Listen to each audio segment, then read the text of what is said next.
جو مفید لگتی ہے وہ میں پیش کر دیتا ہوں۔ عموماً ہوتا یہ ہے کہ ہمارے ساتھ بدگمانیاں بہت ہیں،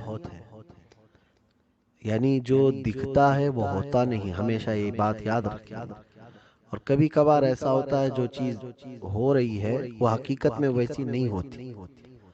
اسی لیے قرآن نے بھی بار بار ہمیں کہا ہے بدگمانی کرنے سے بچو۔ اور یہ ایک ایسی چیز ہے جو سارے رشتے خراب کر دیتی ہے۔ دو دوستوں کے درمیان اگر بدگمانی آ گئی تو دوستی ہے ہی نہیں، سمجھیں، اس کو دوستی ہی نہیں کہا جاتا، بلکہ وہ دراڑیں پڑ جاتی ہیں۔ شوہر کا بیوی کے متعلق بدگمانی کرنا، بیوی کا شوہر کے متعلق بدگمانی کرنا، یہ سلسلہ اتنا زیادہ ہے کہ لوگ ہر ایک چیز میں بدگمانی کرتے ہیں، اور یہ ایمان والوں کی علامت نہیں ہے۔ ایمان والے ہر چیز کا پازیٹیو رخ دیکھتے ہیں، اور جن کے اندر سڑن ہوتی ہے وہ ہر چیز کا نیگیٹو پوائنٹ زیادہ دیکھتے ہیں۔ عموماً ہوتا یہ ہے، فرمایا گیا کہ کچھ فقیر ایسے ہوتے ہیں جن کے آتے ہی تمہیں بدبو لگتی ہے کہ اس کے جسم میں بدبو ہے، فلاں ہے، وہ ہے، لیکن وہی فقیر کسی کے سامنے جاتا ہے تو اس کے جسم سے اسے خوشبو آتی ہے۔ یہ پوچھا گیا ایسا کیوں؟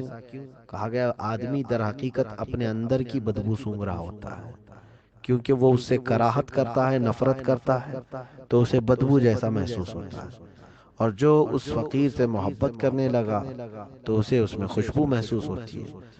در حقیقت ہم خود اپنے اندر کے شیطان کو سونگ رہے ہوتے ہیں۔ بدگمانی بھی جو ہے ہمارے اندر کے شیطان سے ہی ہوتی ہے۔ ایک بہت ہی عجیب و غریب چیز میرے ساتھ یہ پیش آئی کافی سال پہلے کی بات، تقریباً 2-3 سال گزر چکے ہوں گے، میں نے اس کو کسی بیان میں عرض بھی کیا تھا۔ ایک بار ایسا ہوا کہ ایک صاحب ٹرین میں سفر کر رہے، بہت سارے لوگ تھے ٹرین میں۔ اب یہ جو صاحب ٹرین میں سفر کر رہے تھے ان کے ساتھ دو چھوٹے بچے تھے۔ چھوٹے بچے بھی اتنے چھوٹے بھی نہیں ہیں کہ دودھ پیتے ہوں، لیکن ایک 3 سال کا، ایک 5 سال کا ہوگا۔ 3 سال 5 سال ایک نارمل عمر ہوتی ہے بچپنے کی، 5-6 سال کے درمیان کی، لیکن اتنے شریر تھے، شریر کے اودھم مچا کر رکھے تھے پوری ٹرین کی بوگی میں۔ کبھی اوپر چڑھتا کوئی تو وہاں سے لٹک جاتا، کبھی نیچے، کبھی ادھر۔ مسافر بھی بڑے پریشان تھے۔ اور یہ جو صاحب ہیں جن کے دو بچے ہیں وہ خاموش بیٹھے ہوئے ہیں۔ ظاہر ہے، جو بچوں کو اپنے کنٹرول نہیں کر پاتا اس کے متعلق تو لوگ سب یہی کہیں گے کہ کیسا باپ ہے، لاپرواہ ہے، ایسا ہے کہ اس کو بچے پیدا کرنے سے مطلب اس کے بعد ان کی تربیت کا کوئی خیال نہیں۔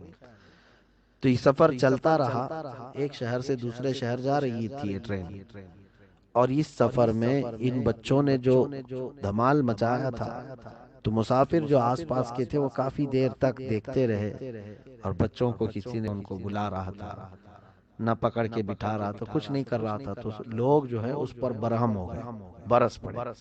پوچھا کہ اے میاں کیا تمہارے بچے ہیں یہ؟ کہا ہاں میرے ہی بچے ہیں۔ کہا شرم نہیں آتی؟